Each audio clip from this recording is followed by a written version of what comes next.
baroti domā cilvēki, bet kad būs jāpieņem visi tur kārtējie šausmīgie lēmumi, kas iedzīs mūsu valstī vēl dziļākā, tālāk sakot, necenzētas vārds. Ar tiem uzmanīgi, lūdzu. Jā,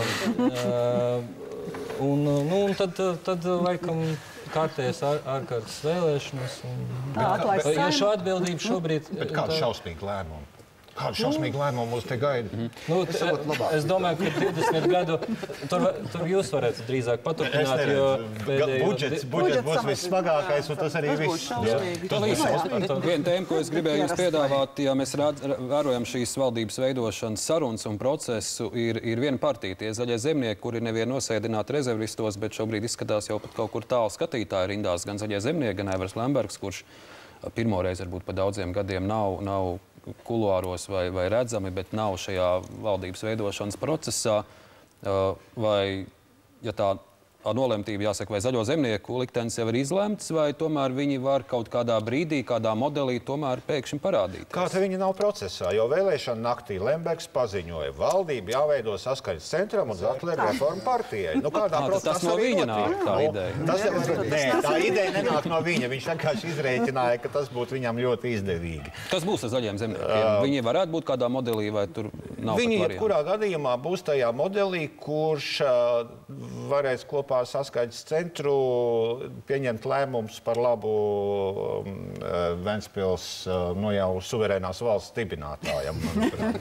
Tā kā, jā, Zaļie zemnieki savu lomu vēl nospēlēs, un viņi nekur nav, protams, pazuduši. Un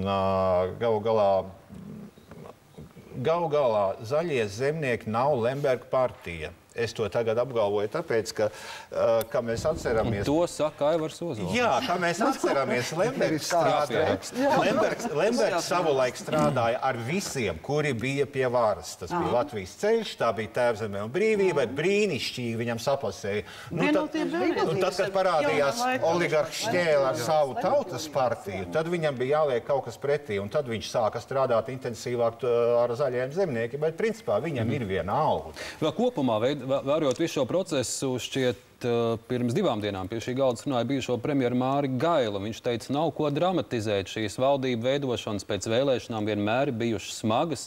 Gails atcerējās laiku, kad, lai veidot koalīcijas, notika tirgošanās. Es prasīju, kādas ar naudu, ne ar amatiem. Tur ministrs vienam, ministrs otram, ka ir laiki bijuši vēl, es neteikšu drūmāki, bet ir bijuši vēl skarbāk. Varbūt nemaz nekas tik dramatiski, kā dažbrīd te Kulskundze par miglu runā, un ko varbūt nemaz tik traki nav. Kā izskatās? Varbūt es varu pateikt, ja tiešām ir tagad situācija, ka mēs nevaram izšķirties, kas būs premjers un kāda koalīcija, varbūt tad prezidents var aicināt tāpat kā hokejā, kādu, pilnīgi ārvalstu premjeru, no Kanādas vai no Amerikas. Nē, es nedomāju, pilnīgi nav no Zviedru. Rīgas Dinamo piemērs šobrīd neko labi par šādu variantu nevajadzina. Jo mums taču ir tāds, the Baltic States of America, vai ne?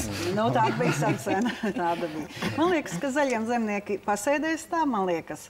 Viņi sašķelsies, man liekas. Un man patiktos pat, ja tie zaļie tieši, tie zaļie izaugtu pa tādu Eiropas, tādu ļoti ekoloģisku, tādu svaigu, skaistu partiju. Emsis ar to... Nē, Emsis tur Mako aizmirsa un Ķibelē nonāca, bet kaut kā, Guntis Belēvičs, teiksim, vai kāds, kas tur ir iekšā. Pat ne Līdaka.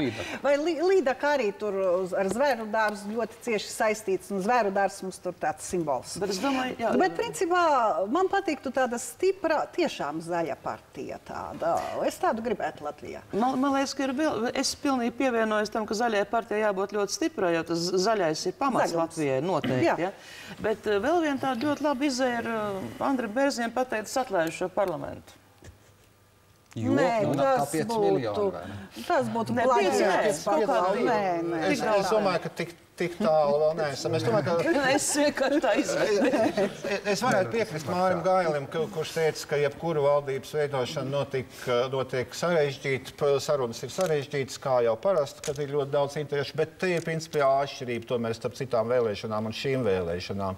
Šajās nevienās citās tā nebija bijis, ka viena no visvairāk balsis iegūšajām partijām uzreiz pēc vēlēšanām paziņo pilnīgi pretēju tam, ko no viņas sagaidīja vēlētāji, par ko ko balsoja vēlētāji. Es domāju, Zatlera partija tieši tā. Un vēl kaut kādā ziņā varbūt arī jāpiemina, ka šī debata par saskaņas centra aicināšanu, arī varbūt nav nekas pirmoreiz un jauns, kā Valdis Zatlers norādīja par tabū, ka viņš lauzis, jo 95. gads Ziedonis Čevers mēģināja veidot valdību, kur Jānis Jurkāns bija plānots kā ārlietu ministrs, kur abas šos spārnus jau bija mēģināts saliedēt. Tas nav nekas jauns, un 95. gadā lielā mērā arī izšķīrās Latvijas virzība vai nu uz rietumiem, vai nu uz austrumiem. Es domāju, ka tagad mums nevajadzētu atkārtot vēlreiz eksperimentus ar to, kurā virzienā mēs iesim. Vēlēšana rezultāti ir skaidri. Vienīgā vēlēšana iznākuma problēma ir, ka viena partija, kura iegūst 22 vietas Saeimā, pēkšņi paziņo, ka viņi darīs kaut ko tādu, uz ko vēlētāji viņas nav pilnvarojuši. Es gribēju papildināt arī Aivaru Ozoliņu teikto, jo es pirms vēlēšanām, nedēļu pirms vēlēšanām, es paskastītāju saņēmu ZRP avīzi, kurā bija skaidra reklāma. Vienā pusē sēž Valdis Zatlers, otrā pusē sēž briesmīgais oligarhs Jānis Urbanovičs, un tā Zatlers saka, mēs pret oligarhiem, mēs vispār nekādu, un vispār šitos mēslēni un tā tālāk. Kāpēc viņi tagad tā draudzējās? Tad kur ir šie solījumi, kas pārvēršās par meliem? Jūs piekrītat, ka tā izšķiršanās šobrīd ir rietuma austruma arī? Nē, es nepiekrītu. Es domāju, ka īstenībā tas ir īstais laiks, lai ņemtu saskaņas centru valdībā. Pēc manām domām, ja tagad izstumt saskaņas centru no valdība, tas tikai nostiprinās viņa pozīcijas. Kurš ņems? Kas ir ņēmējs? Jā. Darba devējs ir Latvijas vēlētāji. Lai viņi tur savu starpā izšķēr. Es runāju par, tagad ir politiķiem, ir tas, kā viņi saka, mandāts mums ir dots, jā. Atcerieties atkal, ziniet, es atceros 2002. gads, Repše, jaunais laiks, cīņa pret oligarhiem. Pēc vēlēšanām tas bija Jēkaba kazārmas. Pie viena galda sēdēja no vienas puses Repše, no otras puses oligarhi, Šķēle un Šlesers. Ko toreiz pateica Repše?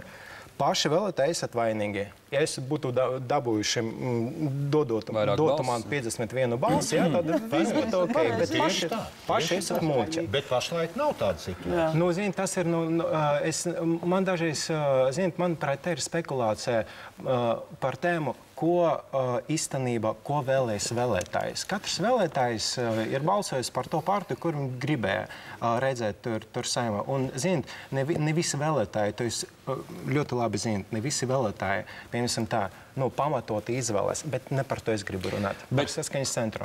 Jāņem valdībā.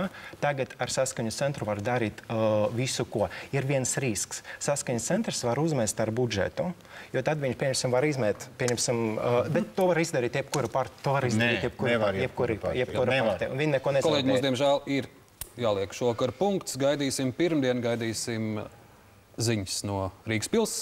Un iestāsimies par Latvijas Eiropas ceļu. Un cerams, ka tā mīkla arī jau lēnām izgaisīs, par kur jūs minējāt. Paldies jums šokar par dalību preses klubā. Paldies skatītājiem par balsojumu un jūsu viedokli. Uztikšanos. Protams, viņam ir vieglāk to izdarīt. To mēs redzēsim tikai vakarā, jo raidījums iet...